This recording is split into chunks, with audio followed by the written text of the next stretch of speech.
আজ আমি ঝরঝরে সাদা পোলাও রান্না দেখাবো।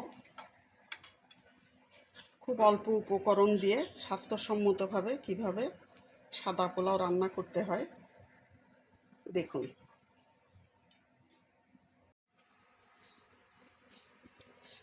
সাদা পোলাওয়ের উপকরণগুলি আমি এখানে রেখেছি। এই যে এইটা সাদা পোলাও চাউল, পোলাওয়ের চাউল ধুয়ে ঝরঝরে করে নিয়েছি।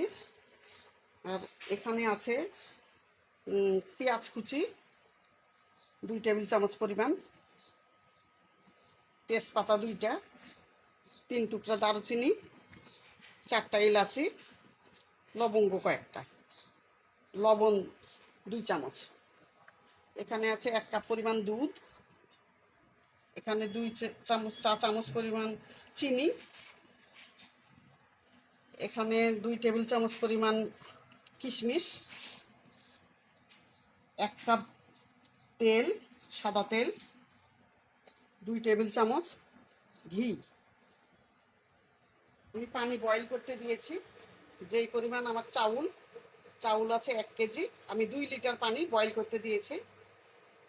সাদা পোলাও রান্না করাতে সবসময় বয়েল পানি ইউজ করবেন, কখনো ঠান্ডা পানি দিবেন না। আমি তেল ঢেলে দিলাম।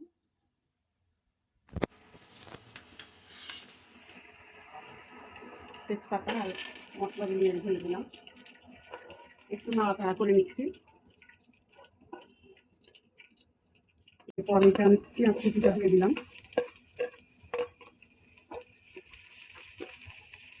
সবসময় মনে রাখবেন, সাদা পোলাও রান্না করাতে পেঁয়াজ বেশি ভাজবেন না।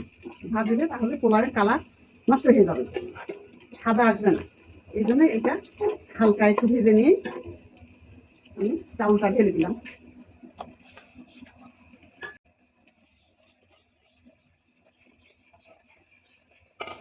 এর সাথে আমি লবণটা দিয়ে দিলাম, আমি চিনি এর সঙ্গে দিয়ে দিলাম। আমি আর কোনো মশলা ইউজ করবো না, এর সঙ্গে শুধু এই কয়টা উপকরণ দিয়ে আমি আজকে সাদা পোলাওটা আপনাদেরকে করে দেখাবো।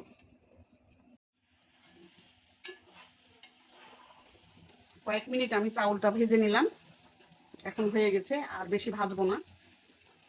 চাউলটা সবসময় আপনারা ভাত পোলাও রান্না করার সময় এটা মনে রাখবেন যে চাউলটা পুরাতন নেবেন সবসময়।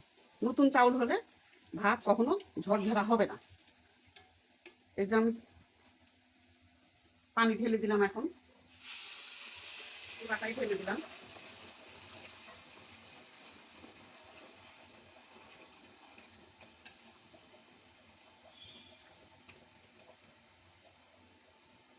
এখন আমি 10 মিনিটের জন্য ঢেকে দিব।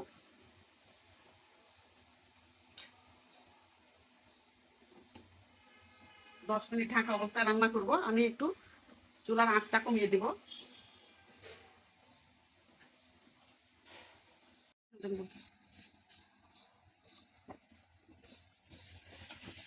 আমি 10 মিনিট পরে ফিরে আসলাম। এই যে হয়ে গেছে আমার রান্না।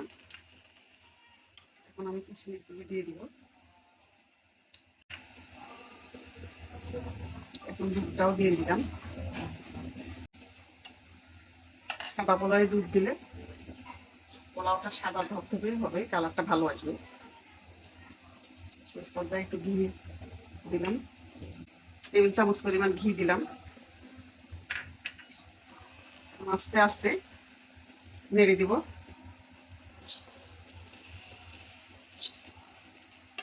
উল্টায় পাল্টায় নেড়ে দিব।